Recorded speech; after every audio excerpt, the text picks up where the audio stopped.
자, 우리 다른 광고 없으시면 우리 하나님 말씀 같이 보시겠습니다. 느헤미야입니다. 느헤미야 9장 1절에서 5절까지의 말씀입니다. 제가 한 절 읽고 여러분들이 한 절 읽고 해서 교독하시도록 하겠습니다.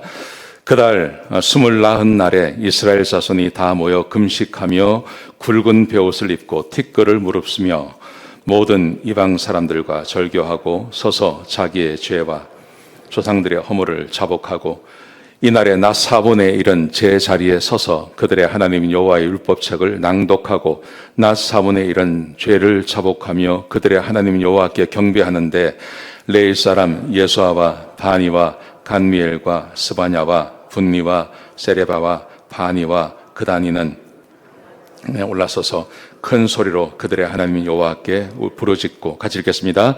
또 레위 사람 예수아와 간미엘과 바니와 하삼느야와 세레바와 호디야와 스바냐와 부디히야는 이르기를 너희 무리는 마땅히 일어나 영원부터 영원까지 계신 너희 하나님 여호와를 송축할지어다.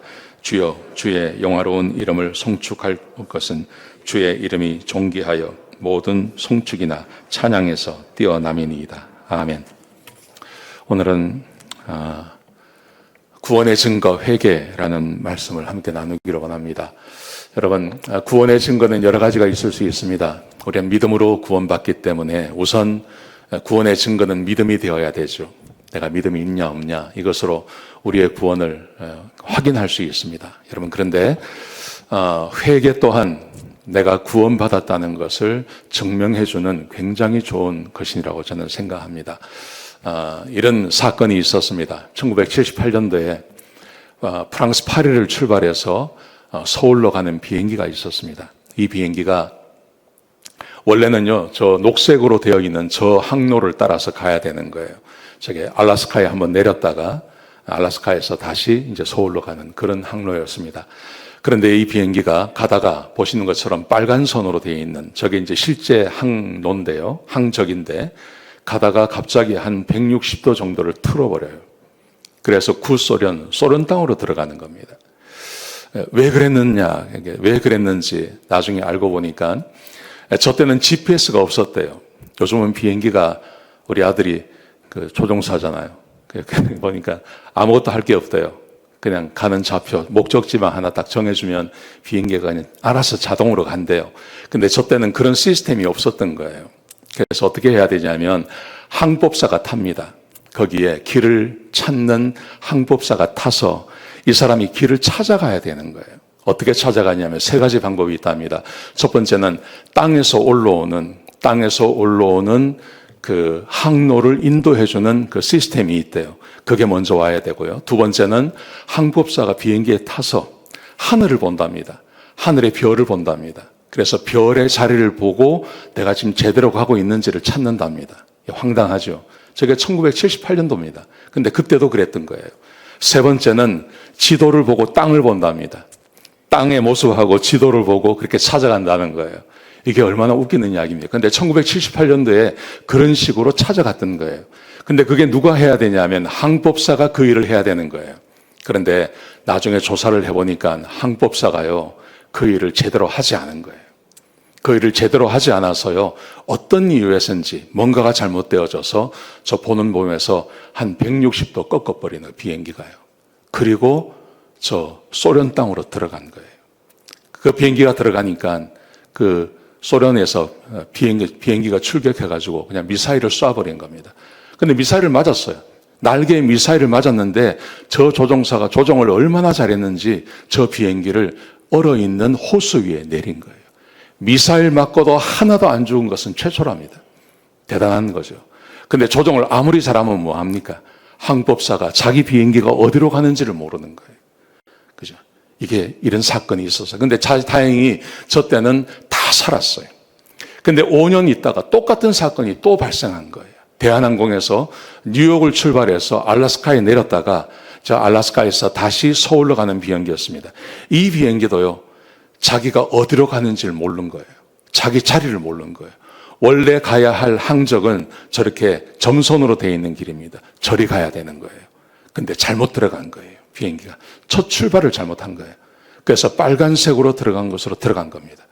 저 때는 소련이 미사일을 쐈어요. 두 발을 쐈는데 한 발은 지나가고 한 발이 터져버린 겁니다. 그리고 저기 탔던 사람들이 다 죽게 되는 거죠. 여러분, 저 비행기의 문제가 뭐냐 하면 자기가 어디 있는지를 모르는 거예요.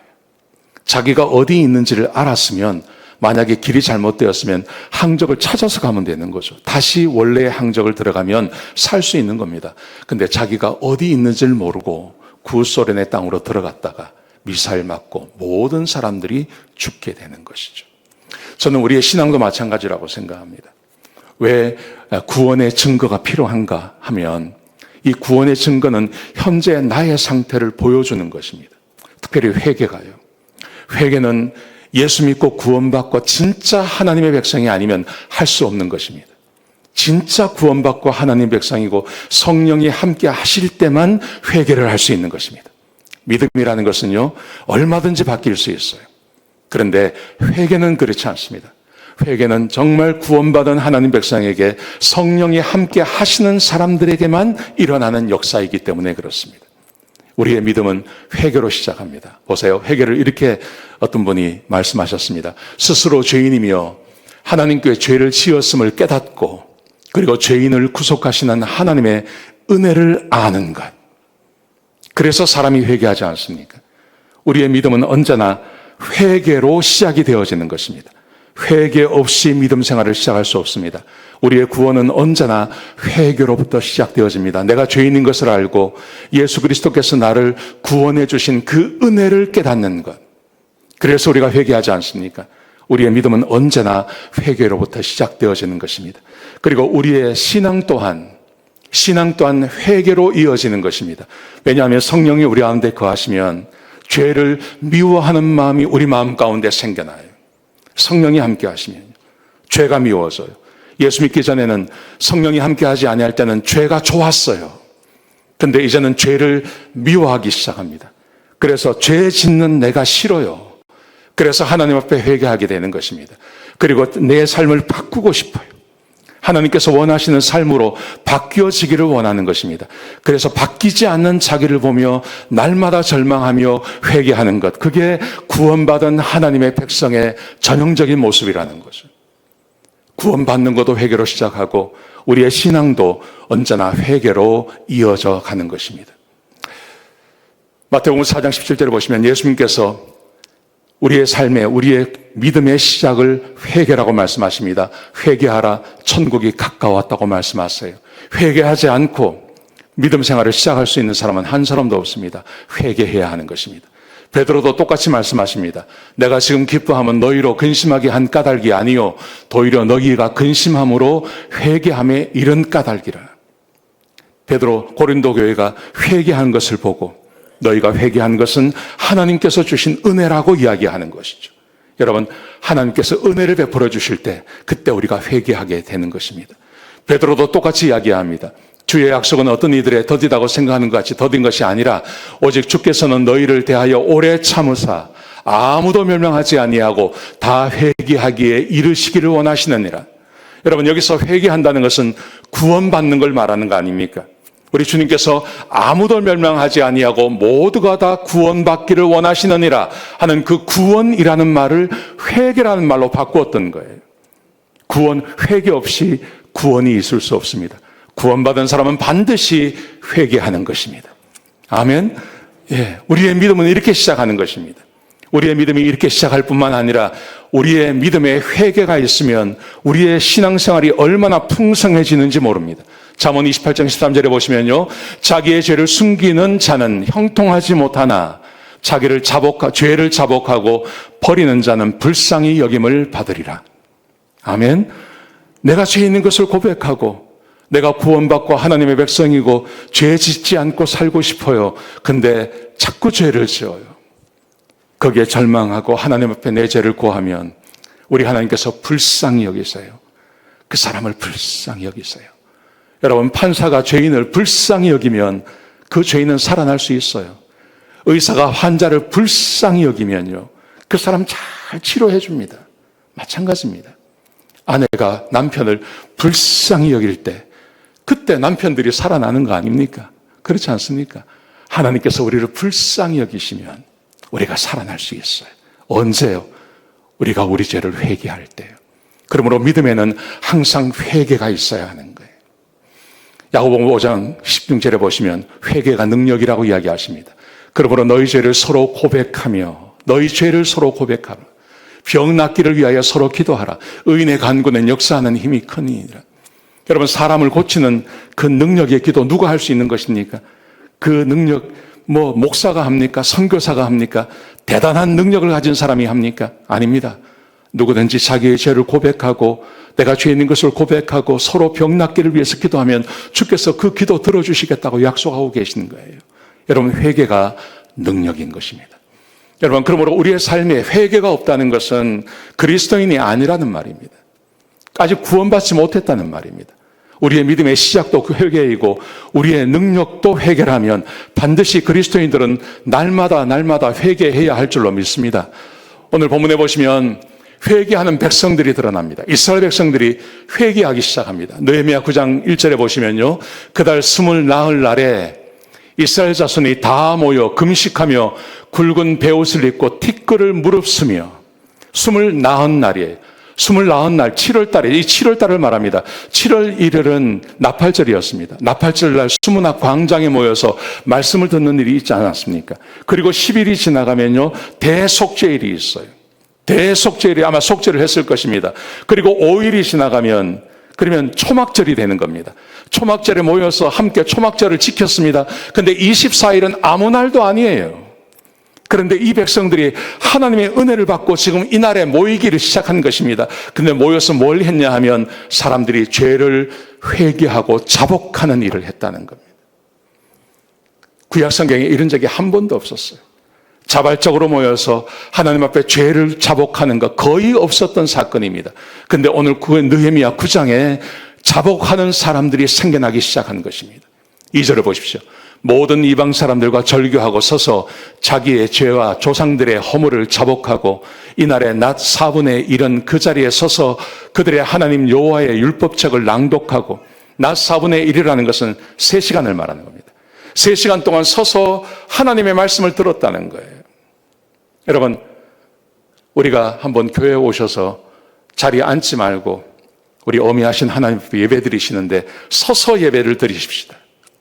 우리가 1시간 예배 드리는데 서서 찬송하고 서서 설교 듣고 서서 기도하고 서서 헌금하고 그리고 헤어졌다고 생각해 보세요. 다음 주에 몇 명 나올까요? 아이고, 난 그 교회 못 나가겠다. 그러지 않겠습니까? 근데 3시간 동안 찬양한 것도 아니고요, 3시간 동안 말씀을 들은 거예요. 이 사람들의 마음이 얼마나 가난해졌음을 우리에게 알려주는 것입니다. 또한 낮 4분의 1은 죄를 자복하며 4분의 3시간 동안 말씀을 듣고 3시간 동안 자복했다는 것입니다. 구약 성경에 한 번도 이런 적이 없었습니다. 그런데 백성들이 이렇게 했다는 거죠. 무슨 죄를 자복했을까요? 그들의 조상들의 죄입니다.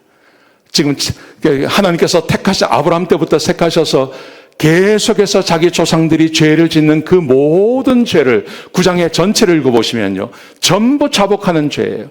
우리가 잘못했습니다. 우리가 잘못했습니다. 하나님께서 이 큰 복을 주셨는데 우리가 알지 못하고 주를 섬기지 아니하고 우리가 악행을 그치지 않았습니다. 하나님 앞에 정말 잘못했다고 죄를 고백하는 것입니다. 여러분, 어떻게 이 사람들이 이렇게 죄를 자복할 수 있었을까요? 거기는 한 가지 이유가 있습니다. 자, 에스라서 9장, 느헤미야 9장을 쭉 읽어보시면요, 에스라가 설교를 하는데 5가지를 설교합니다. 보세요. 첫 번째, 하나님은 창조주십니다. 하나님은 창조주, 하나님을 이야기합니다. 두 번째, 하나님께서 아브라함을 택하셨습니다. 자기 민족을 택했다는 말이에요. 조상들을 택했다는 말이죠. 세 번째로, 출애굽시켜 주셨습니다. 그래서 우리가 이 가나안 땅에 살게 되었습니다. 하나님께서 우리를 택하시고 우리에게 이 놀라운 복을 주셨습니다. 여기까지 해요. 그 다음이 중요합니다. 그리고 하나님께서 우리에게 율법을 주셨습니다. 여러분, 회개는 어디서 나오는 거냐 하면 하나님 때문에 나오는 게 아닙니다. 하나님을 안다고 회개하는 거 아닙니다. 하나님께서 나를 택하셨다고, 구원받았다고 회개하는 거 아닙니다. 하나님께 복을 받았다고 회개하는 거 아닙니다. 우리의 회개는 언제나 하나님의 말씀에서 나와야 합니다. 율법에서 나와야 하는 것입니다. 율법을 주셨음을 고백합니다. 그리고 이렇게 말합니다. 우리 조상들이 율법을 지키지 않았습니다. 이렇게 말하는 거예요. 보세요. 설교 내용을 잠깐 보여드리겠습니다. 이렇게 설교했습니다. 오직 주는 여호와시라. 하늘과 하늘들의 하늘과 이를 성신과 땅과 땅 위의 만물과 바다와 그 가운데 모든 것을 지으시고 다 보존하셨습니다. 하나님이 창조주십니다. 우리의 하나님이 창조주십니다. 세상의 주인이십니다. 그리고 하나님께서 아브라함을 택하셨습니다. 아브라함을 택하셔서 자기 민족을 택하셨다는 말이죠. 요즘 말로 하면 우리가 구원받았다는 말이죠. 그뿐만이 아니라 하나님께서 우리 조상을 애국에서 건져내셔서 이 땅을 주셨습니다. 우리에게 복을 주셨다는 말이에요. 하나님을 찬양하고 하나님이 나를 구원하셨음을 고백하고 그리고 하나님께서 이 많은 것을 우리에게 주셨음을 고백하고 있는 것입니다. 근데 여기서 끝나지 않고요. 하나 걸음 더 나가는 거예요. 시내산에 강림하셔서 하늘로부터 그들과 말씀하셔서 정직한 규례와 진정한 율법과 선한 율례와 계명을 그들에게 주셨습니다. 하나님께서 이스라엘 백성들에게 계명을 주셨다고 말씀하시는 거예요. 여러분, 이게 왜 그렇게 중요할까요? 보세요. 율법이 왜 중요하냐면요. 율법을 모르고 하나님만 아는 사람들 어떨까요? 율법을 모르고 구원만 알아요. 구원만 알아요. 내가 구원받았다는 것만 알아요. 율법은 모르고 내가 축복을 받은 것만 알아요. 여러분, 이러면 무슨 일이 벌어질까요? 이런 일이 아마 벌어질 것입니다. 비슷한 일인데 서울에서 이런 일이 있었습니다. 서울에 있는 한 헬스장에 편말이 붙었는데 아줌마 출입 금지 이렇게 딱 붙은 거예요. 여러분, 한국 아줌마들 아시죠? 여기 있는 아줌마들 말고요. 한국에 사시는 아줌마들 무법자 아닙니까? 무법자. 법이 필요 없잖아요. 아줌마들은 그렇잖아요. 뭐 볼장 다 받잖아요. 그러니까 법이 필요 없는 거예요. 어디서나 떠들고 마음대로 이야기하고 마음대로 사람 말을 하고. 근데 이 헬스장에 아줌마들이 계셨는데 이 아줌마들이 무슨 짓을 하셨냐면 헬스장에 있는 좋은 거 다 훔쳐가는 거예요. 그냥 다 가져가는 거예요. 헬스장에 샤워장이 있지 않습니까? 거기서 빨래 하시는 거예요. 빨래. 빨래만 괜찮은데 거기에 오줌 누고 똥 싸고 진짜로 그랬다는 거예요. 그래가지고 거기 있는 다른 회원들이요. 있을 수가 없어서 다 빠져나가는 거예요. 그래가지고 저 헬스장 관장님이 어쩔 수 없어서 아줌마 회원 15명, 그중에 주동자 15명을 잘라버렸대요. 그리고 저 앞에다가 아줌마 출입 금지 저걸 딱 붙여놓은 거예요. 문제가 뭐냐 하면 법이 없는 거예요. 내가 헬스장에 등록했으면 그 헬스장을 이용하면서 내가 지켜야 할 법이 있지 않습니까? 이거는 해도 되고 이거는 하지 말아야 되고 이런 기본적인 법이 있는데 그 법을 모르는 거예요. 내가 등록하고 돈 냈으니까 내 마음대로 한다는 거예요.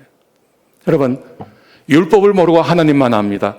율법을 모르고 구원만 압니다. 율법을 모르고 하나님께서 나에게 주신 축복만 이야기합니다. 여러분, 그러면 무슨 일이 벌어질까요? 유대인들이 그런 사람들이었습니다. 유대인들은 하나님만 알고 하나님께서 주신 축복만 알았습니다. 그래서 이 사람들은 자기는 선민이라고 생각했죠. 그렇죠. 유대인들은 언제나 자기가 하나님께부터 선택받은 선민이라고 이 사람들은 생각했습니다. 그런데 하나님께서 하신 말씀대로는 절대 살지 않습니다. 율법을 모르니까요. 자기들은 선민이라고 주장만 하지만 하나님께서 주시는 말씀대로는 절대 살지 않습니다. 그리고 말씀대로 살지 않고 불순종하는 것이 죄라는 것도 알지 못합니다. 유대인들입니다. 그 사람들이 하나님 모르는 거 아닙니다. 하나님 압니다. 자기들이 선택받았던 거 압니다. 하나님께서 주신 축복도 다 압니다. 근데 율법을 몰라요. 율법을 모르니 이 사람들은 불순종해도 그게 죄라는 것을 전혀 모르는 거예요. 그래서 하나님의 징계가 임합니다. 하나님의 징계가 임하면 잠깐 회개합니다. 근데 회개가 어느 정도 해서 징계가 어느 정도 지나고 나면 다시 범죄하고 죄를 지었습니다. 반복합니다. 그리고 하나님께서 그 징계를 아주 세게 하실 때가 있습니다. 그러면 무슨 일을 하냐 하면 하나님을 원망합니다. 하나님이 사랑하지 않습니다. 여러분, 유대인들이 하나님을 사랑하는 것 같아요? 하나님 사랑하지 않습니다. 그 사람들은요. 하나님 절대 사랑하지 않습니다. 왜 이런 일이 벌어질까요? 율법을 몰라서 그런 거예요. 하나님께서 주신 그 율법, 그 말씀, 하나님의 율법을 모르니 이런 일이 벌어지는 거예요. 여러분, 이것이 유대인들만의 문제일까요? 절대 그렇지 않습니다. 우리도 똑같은 문제를 겪고 있습니다. 김소연 박사님이 계십니다. 김소연 박사가 이런 말을 했습니다. 한국교회 구원론은 구원파와 다름이 없다. 이런 말을 합니다. 의로운 삶이 없는 칭의론으로 인해 우리는 구원받으면 하나님께서 우리를 의롭다 하지 않습니까? 그 의롭다 하는 것을 하나님께서 칭의하셨다고 말하는 거예요. 그걸 칭의론이라고 합니다. 우리가 구원받고 예수님을 믿고 구원받으면 하나님께서 우리를, 죄 있는 우리를 죄 없는 사람 취급하시는 거예요. 그걸 칭의론이라고 합니다. 그런데 문제는 뭐냐 하면 하나님께서 우리를 의롭다고 하셨다는 게 그 의롭다고 한번 하셨기 때문에 우리가 죄를 짓고 범죄해도 의롭다는 말로 생각하시는 거예요. 근데 그거 아니죠. 하나님께서 우리를 의롭다고 하셨지만 의롭다고 부름을 받은 우리는 내 삶을 의로움으로 바꿔가야 하지 않습니까? 성화의 단계를 거쳐가야 되잖아요. 근데 구원받았어요. 하나님께서 나를 의롭다고 하셨어요. 그러니 됐다는 거예요. 여러분, 이것은 정확하게 구원파와 똑같은 이야기입니다. 그래서 이렇게 말합니다. 본 해퍼가 말했던 싸구려 복음. 예수 믿으십시오. 예수만 믿으면 당신의 죄를 다 사해 주십니다. 당신은 지금 천당 갈 수 있습니다. 싸구려 복음을 이야기하고 구원파적 복음이 판을 치고 있다. 우리가 하나님 앞에 복음 안에서 내가 하나님의 백성답게 사는 것에 대해서는 이야기하지 않는다는 거죠. 그래서 구원파와 똑같다고 이야기하는 거예요. 한번 예수 그리스도를 영접하면 영원히 구원받는 믿음 맞죠? 근데 이 믿음이 그렇게 구원만 받으면 됐다고 생각한다는 거예요. 하나님께서 왜 우리를 구원하셨는지는 생각하지 않고 구원만 받으면 됐다고 생각하는 거죠. 그래서 기독교 윤리, 여기서는 기독교 윤리라고 했는데 이게 우리가 말하는 율법을 말하는 겁니다. 하나님의 말씀을 말하는 것입니다. 기독교 윤리란 몇 가지를 하거나 하지 않는 것으로 끝난다고 생각한다는 거죠. 내가 생각하는 기독교 윤리, 내가 생각하는 하나님께서 싫어하시는 것, 내가 생각하는 거요. 예를 들어, 간음하지 말아야 되겠다. 도둑질하지 말아야 되겠다. 살인하지 말아야 되겠다. 이 정도 안 하면 다 됐다고 생각하는 거예요. 나머지는 내 마음대로 살아간다는 거죠. 여러분, 이것은 구원파와 다를 것이 하나도 없다고 말합니다. 우리는 구원파를 이단이라고 이야기합니다. 그런데 우리가 실제로 살아가고 있는 우리의 삶은, 우리의 믿음 생활은 회개가 없는 삶이라면, 내 삶을 바꾸어 나가는 것이 없다면 우리의 삶의 실제적인 믿음의 삶은 구원파와 똑같다는 거죠. 그러면 이 사람들은 어떻게 율법을 알고 나서 어떤 회개를 했을까요? 율법을 알면 두 가지를 알게 됩니다. 첫 번째, 내가 죄인인 것을 알게 됩니다. 보십시오. 그들과 우리 조상들이 교만하고 목을 굳게 하여 주의 명령을 듣지 아니하고 거역하며 주께서 그들 가운데서 행하신 기사를 기억하지 아니하고 목을 굳게 하며 패역하여 스스로 한 우두머리를 세우고 종되었던 땅으로 돌아가고자 하였나이다. 조상들이 했던 일, 그 조상들은 죄라고 생각하지 않았습니다. 그런데 율법을 알고 나니까요, 하나님께서 말씀하신 그 율법을 알고 나니까 저게 얼마나 큰 죄인지를 알고 죄를 고백하고 있는 거예요. 그 다음 말씀해 보시면 또 그들이 자기를 위하여 송아지를 부어 만들고 이르기를 이는 곧 너희를 인도하여 애굽에서 나오게 한 신이라 하여 하나님을 크게 모독하였사오나, 하나님의 율법을 알고 나니까 저게 얼마나 큰 죄인지를 알게 되었다는 거죠. 하나님을 모독하는 것인 줄 알겠습니다. 조상들은 몰랐습니다. 그런데 성경을 알고 나니, 하나님의 율법의 말씀을 알고 나니까 저게 죄라는 것을 알았다는 것이죠. 그래서 회개하는 것입니다. 여러분, 율법을 알고 성경을 알고 하나님의 말씀을 알면 알수록 사람인 내가 죄인인 것을 알게 되는 것입니다. 그런데 성경을 모르면, 율법의 말씀을 알지 못하면 내가 죄인인 것을 몰라요. 세상 사람들보다는 좀 나은 것 같거든요. 그래서 회개할 것이 전혀 없는 것입니다. 26절에 보시면 그들은 순종하지 아니하고 주를 거역하며 주의 율법을 등지고 주께로 돌아오기를 권면하는 선지자들을 죽여 주를 심히 모독하였나이다. 심지어 주께로 돌아오라고 하나님의 말씀을 증거하는 그 선지자들까지 죽이지 않았습니까? 이스라엘 백성들이요. 율법을 알고 나니 그게 얼마나 큰 죄인지를 알게 되었다는 것입니다. 여러분, 그러므로 하나님을 아는 것도 중요합니다. 내가 구원받았다는 것도 아는 것도 중요합니다. 하나님께 복을 받은 것도 중요합니다. 그런데 이 세 가지만 있으면 유대인들처럼 된다고요. 하나님께서 우리에게 주신 율법의 말씀, 이 하나님의 약속, 언약의 말씀, 이 말씀을 알아야 내가 하는 내 삶을 돌아볼 수 있고 현재 내가 어디 있는지를 알 수 있는 거예요. 구원받은 백성은 그래서 하나님께서 성령을 주셔서 성경을 알게 하시고 성경 가운데 내 현재 위치를 보게 하시며 그래서 우리의 삶에 끊임없이 회개가 터져 나오도록 인도해 주시는 것입니다. 회개가 없는 삶은 구원받았다고 말할 수 없습니다. 사랑하는 성도 여러분, 여러분들은 언제 회개해 보셨습니까? 처음 교회 들어올 때, 처음 예수 믿을 때 그때만 회개하는 겁니까? 아니면 큰일이 터질 때 그때만 회개하는 것입니까? 아닙니다. 구원받은 하나님 백성은 무시로 성경 앞에서 내 삶을 돌아보며 현재 내가 어디 있는지를 돌아보는 거예요. 그게 회개인 거예요. 율법을 알면 하나님의 사랑을 알게 됩니다. 아까 말씀드렸죠. 유대인들은 하나님을 사랑하지 않았다고요. 하나님이 무서운 분이라고요. 왜 하나님이 우리를 치시냐고 그렇게 말을 했습니다. 하나님만 알면 그런 일이 생깁니다. 구원만 알면 그런 일이 생깁니다. 내가 받은 축복만 알면 그러면 하나님이 나를 징계하실 때 이해가 되지 않는 것입니다. 근데 율법을 알고 나면 내가 고난받는 중에 하나님을 사랑하게 되는 것입니다. 보십시오. 거역하며 주께서 그들 가운데서 행하신 기사를 기억하지 아니하고 목을 굳게 하며 패역하여 스스로 한 우두머리를 세우고 종되었던 땅으로 돌아가고자 하였나이다. 죄를 지었죠. 그러나 주께서는 용서하시는 하나님이시라 은혜로우시며 긍휼히 여기시며 더디 노하시며 인자가 풍부하심으로 그들을 버리지 아니하셨나이다. 여러분, 율법을 알고 나니까 자기 조상들이 범죄하고 죄를 지었어요. 근데 하나님께서 그들을 멸하지 않으세요.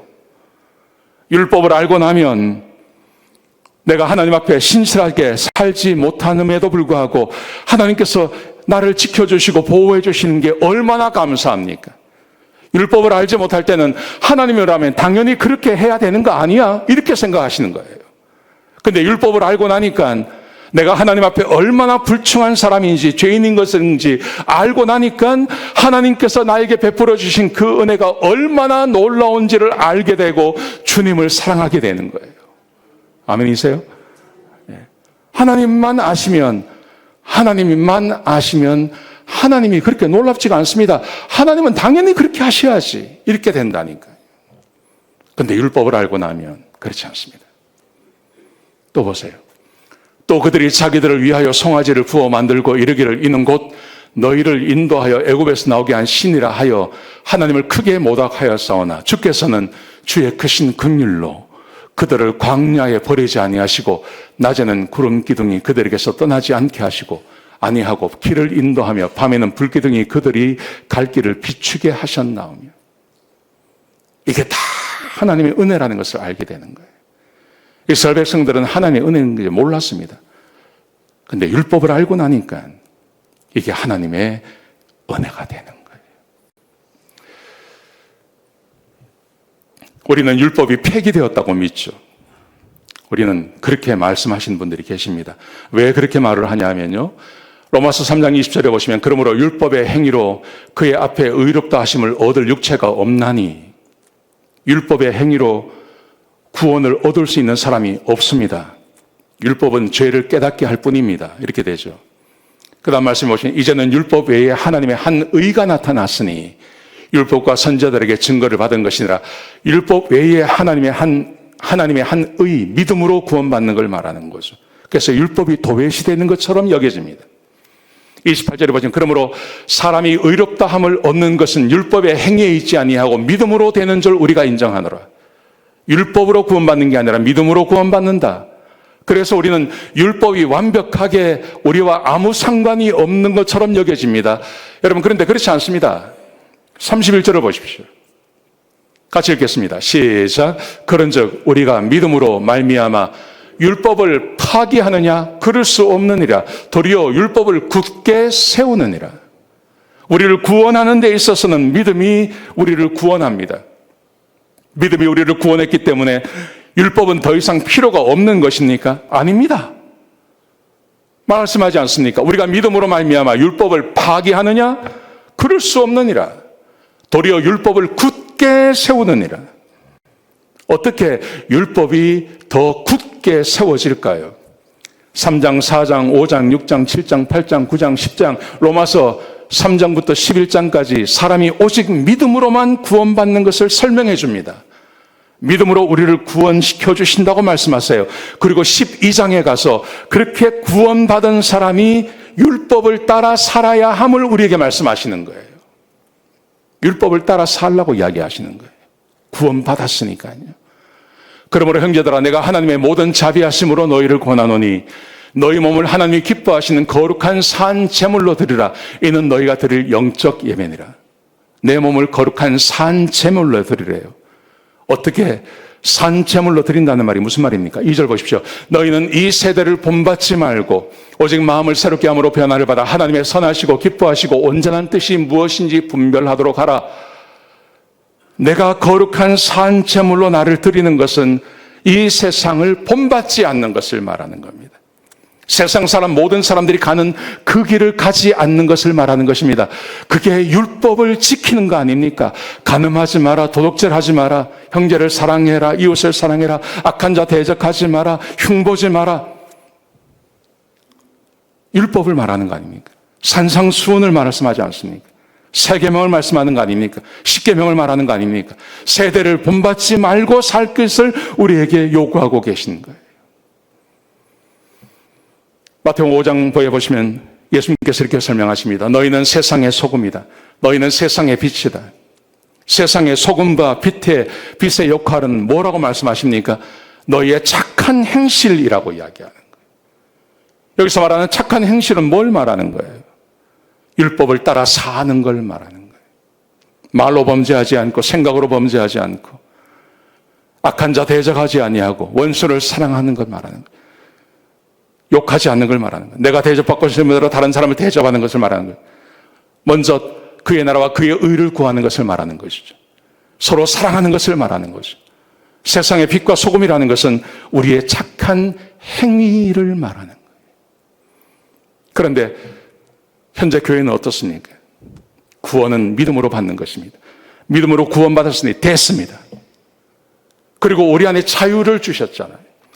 그 자유를 가지고 우리의 육신의 소욕을 따라 살지 않습니까? 여러분, 교회처럼 서로 미워하는 데가 어디 있습니까? 교회처럼 서로를 받아주지 않는 데가 어디 있습니까? 한번 마음이 틀어지고 나면 다시는 하나 되지 못하는 곳이 교회 아닙니까?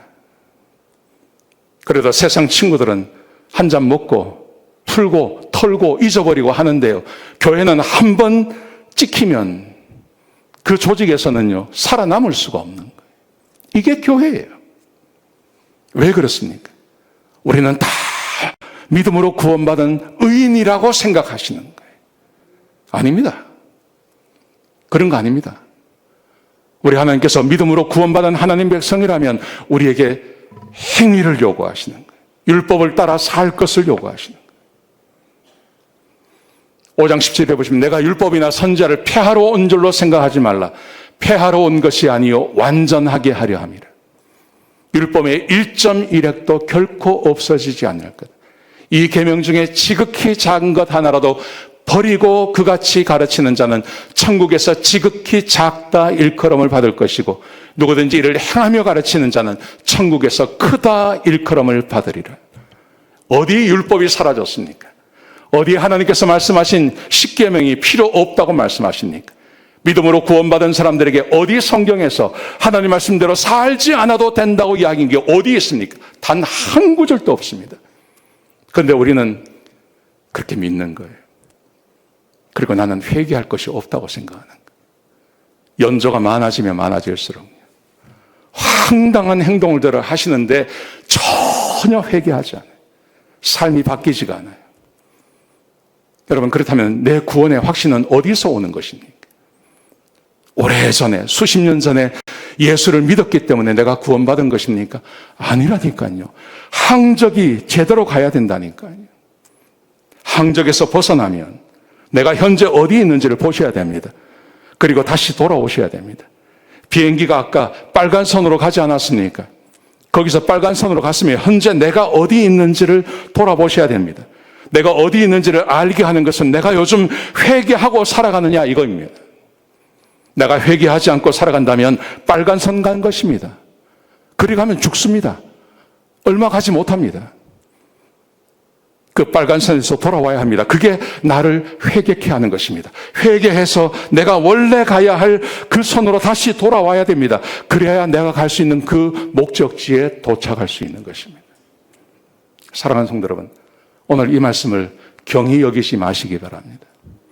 회개하시는지 돌아보셔야 돼요. 내가 마지막으로 가슴을 치며 회개한 지가 언제인지 돌아보셔야 돼요. 하루해를 끝낸 다음에 내가 작은 것 하나라도 걸리면 주님 앞에서 눈물 흘리며 회개하셔야 돼요. 조홍영 권사님이 허리를 다치셔서 요새 교회는 못 나오세요. 제가 지난 금요일 날 신방을 갔더니 누워 계시더라고요. 같이 기도했습니다. 근데 조 권사님이 계속 이렇게 기도하셨어요. 하나님 잘못했어요. 하나님 잘못했어요. 90이 넘으신 할머니가 뭘 그렇게 잘못한 게 많겠습니까? 근데 하나님 잘못했어요. 하나님 잘못했어요. 하나님 내가 잘못했어요. 하나님 내가 잘못했어요. 아, 이분은 구원받으셨구나. 이분은 하나님의 자녀 맞구나. 아멘. 여러분, 우리는 그렇게 하루하루를 살아가야 됩니다. 매일처럼 하나님 말씀을 묵상하며 그 안에 기록되어진 말씀을 통해서 내가 죄인이구나. 내가 죄인이구나. 하나님 용서해 주십시오. 하나님의 말씀 앞에서 자기를 돌아보며 날마다 회개하시는 그런 성도님들이 되시길 주의 이름으로 축복합니다.